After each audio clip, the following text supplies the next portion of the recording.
আমরা channel S ডিজিটালে স্বাগত। আমি রাজু আহমেদ, রাজশাহী। আমরা এই মুহূর্তে অবস্থান করছি রাজশাহীর ঘোষপাড়ার একটি পুকুরে। এই পুকুরটা আজকে বেশ কিছুদিন ধরে ভরাট করার উদ্যোগ নিয়েছিল স্থানীয় পুকুর মালিক। তিনি আমাদের রাজশাহীতে বা যে সরকারি যে বিধিনিষেধ আছে সেই বিধিনিষেধ অনুসারে কোনো পুকুর ভরাট করার কোনো সুযোগ নেই আইনে, কিন্তু তারপরে তিনি আইন ভঙ্গ করে, যে পুকুরের মালিক তিনি আইন ভঙ্গ করে এই পুকুরটা ভরাট করছিল। তো এই গত 1 মাস ধরে রাজশাহীর যিনি এসেছিলেন অভিযোগ তিনি 1 মাস ধরে তাকে নোটিশ করেছে, কিন্তু তারপরে এই পুকুর মালিক তিনি চুক্তি করে পুকুরে ভরাট ছিল। এই পুকুরটা বেশ পুরাতন, এখানকার যারা এটা ঘনবসতি এলাকা, এখানে আশপাশের মানুষজন ব্যবহার করে। এই পুকুরে বিভিন্ন নারীরাও এখানে এসে তাদের কাপড় পুকুরের পানিটা ব্যবহার করে। আমাদের সঙ্গে উপস্থিত আছে এই মুহূর্তে অভিযান চলছে। এই পুকুরটার ভরাট যে ফেলা হয়েছিল সেই ভরাটগুলো সরকারি উদ্যোগে এই পুকুরের ভরাটগুলো সরিয়ে ফেলা হচ্ছে লেবার লাগিয়ে। আমাদের সঙ্গে উপস্থিত আছে অভিজিৎ বিশ্বাস, তিনি যাচ্ছি বোয়ালিয়ার এসিল্যান্ড। তিনি আমাদের সঙ্গে উপস্থিত আছে। তিনি এখন জানাবে আসলে এখানে এই জায়গাটায় কী হচ্ছিল বা কী অবস্থা। জি, ধন্যবাদ আপনাকে। আপনারা দেখতেছেন এটা আসলে নগরীর একেবারে প্রাণকেন্দ্র যদি বলি, ঘোষপাড়া মোড়। এখানে একটি পুকুর, এটা আমাদের সংরক্ষিত পুকুরের যে তালিকা আছে সেই সংরক্ষিত পুকুরের তালিকাভুক্ত একটি পুকুর এটি। বোয়ালিয়া মৌজা 661 এবং 62 দাগের পুকুর এটি।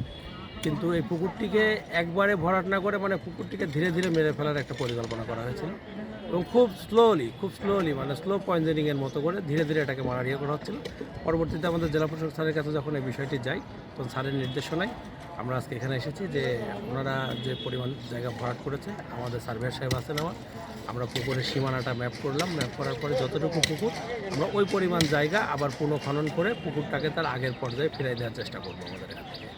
আর আমার অনুরোধ থাকবে সংশ্লিষ্ট যে সকল দপ্তররা আছে, বিশেষ করে আমাদের এই রাজশাহী সিটি কর্পোরেশন আরটিএ বা যারা আছেন এখানে, তারা যদি পুকুরগুলো সংরক্ষণের জন্য তাদের দিক থেকে কোনো ব্যবস্থা নেন, তাহলে প্রশাসনিক সহায়তা যেটা করার দরকার আমরা আমাদের জেলা প্রশাসক স্যারের নির্দেশে আমরা সেটা করার জন্য সবসময় প্রস্তুত আছি। ধন্যবাদ। তো আমরা যেটা জেনেছি রাজশাহীর বিভিন্ন জায়গায় প্রচুর পুকুর রয়েছে। রাজশাহী শহরে এই পুকুরগুলো রাজশাহীর যে তাপমাত্রা নিয়ন্ত্রণে একটা বড় ভূমিকা রাখে। এছাড়া যারা গৃহস্থালির কাজ করে তারা আশপাশের এলাকার গৃহস্থালির কাজেও এই পুকুরগুলো খুব কাজে দেয়। কিন্তু পর্যায়ক্রমে রাজশাহীর যে পুকুর, সেই পুকুরগুলো পর্যায়ক্রমে ভরাট করে ফেলা হচ্ছে, সেখানে আবাসন গড়ে তোলা হচ্ছে।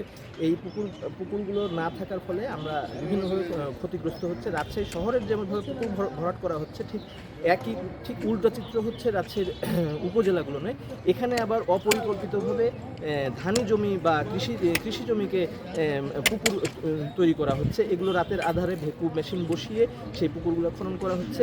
প্রশাসনের এই দিকে প্রশাসনের উদ্যোগগুলো কম। আর আজকে আমরা রাজশাহীর এই যে পুকুর ভরাটের যেটা দেখছি, এইটা রাজশাহীতে, যদি আমি ভুল না করে থাকি বা আমরা আশপাশের লোকজনের সঙ্গে কথা বলে জানতে পেরেছি যে রাজশাহীতে এরকম উদ্যোগ প্রথম, যে হচ্ছে যেখানে পুকুর ভরাট করা হয়েছে, সেই পুকুর ভরাট ফেলা হয়েছে, সেই ভরাটটা তুলে ফেলা হচ্ছে, এটা রাজশাহীতে প্রথম দেখা যাচ্ছে। তো এই বিষয়টাকে আবার স্থানীয় জনগণ যারা আছে তারা এটাকে সাধুবাদ জানিয়েছে যে এরকম যেসব জায়গায় পুকুর ভরাট করা হচ্ছে বা পুকুরে ভরাট ফেলা হচ্ছে, সেগুলো এভাবে তুলে ফেলতে পারে। প্রশাসন যদি উদ্যোগ নিয়ে তুলে ফেলে তাহলে পরে কেউ সাহস পাবে না পুকুর ভরাট ফেলার। তো রাজশাহী থেকে পুকুর ভরাটের সর্বশেষ তথ্য এই ছিল আমার কাছে।